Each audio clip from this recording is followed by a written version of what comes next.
Hello পাঠক বন্ধুরা, কেমন আছো সবাই? আশা করি ভীষণ ভালো আছো আর অনেক অনেক বই পড়ছো। এবছরের পুজোর আর বেশি দেরি নেই, তাই মায়ের আরাধনার প্রাক্কালে প্রকাশিত হয়ে চলেছে বিভিন্ন পত্রিকার শারদ সংখ্যাগুলি। অতি সম্প্রতি প্রকাশিত হলো দ্বীপ সাহিত্য পত্রিকার এবছরের শারদ সংখ্যাটি। প্রাকৃতিক দুর্যোগকে উপেক্ষা করেই পত্রিকার প্রকাশ অনুষ্ঠানে আমন্ত্রণ পেয়ে চলে গিয়েছিলাম কলেজ স্ট্রিট নিকটস্থ এই মহাবোধি সোসাইটির সভাগৃহে। অনুষ্ঠানে উপস্থিত ছিলেন সমুদ্র বসু বা ডি অমিতাভের মতো বাংলা সাহিত্যের বেশ কিছু নবীন ও প্রবীণ সাহিত্যিক। প্রকাশ অনুষ্ঠানে মাননীয় সাহিত্যিকদের পাশাপাশি মঞ্চে ডেকে নেওয়া হলো বেঙ্গলি বুকওয়ার্মস চ্যানেলটিকেও। সামান্য কিছু বক্তব্য শেষ করে পত্রিকার পাতা উল্টে পাল্টে দেখতে লাগলাম। এক তরুণ তুর্কির দায়িত্বে প্রকাশিত হয়েছে এই অতি সমৃদ্ধ সাহিত্য পত্রিকা। এর প্রচ্ছদ অংশটি কিন্তু আমার নজর কেড়েছে। ভিতরের ইলাস্ট্রেশনস গুলো বেশ সুন্দর। পত্রিকাটি সমৃদ্ধ হয়েছে হরিনারায়ণ চট্টোপাধ্যায়, সৈয়দ মুস্তাফা সিরাজ, অতীন বন্দ্যোপাধ্যায়, সুনীল গঙ্গোপাধ্যায় বা বুদ্ধদেব গুহর মতো প্রবাদ প্রতিম সাহিত্যিকদের বেশ কিছু দুষ্প্রাপ্য রচনার মাধ্যমে। রয়েছে সাহিত্যিক শীর্ষেন্দু মুখোপাধ্যায়ের একটি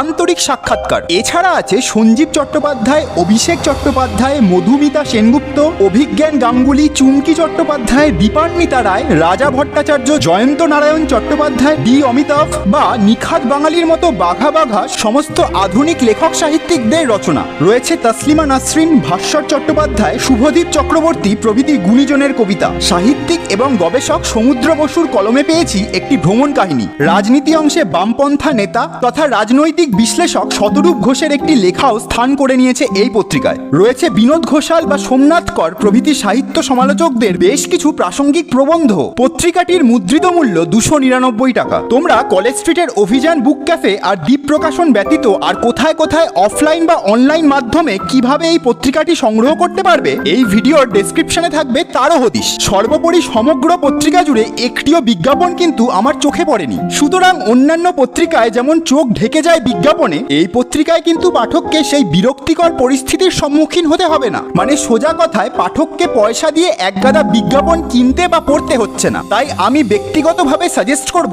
তোমরাও এই অসাধারণ সাহিত্য পত্রিকাটি পুজোর আগে তোমাদের কালেকশনে রাখতেই পারো। আর এই ভিডিওটি কেমন লাগলো তা কমেন্ট করে জানিও। ভালো লাগলে লাইক, শেয়ার আর সাবস্ক্রাইব করে আমাদের উৎসাহিত করো। ভালো থেকো আর অনেক অনেক বই পড়ো।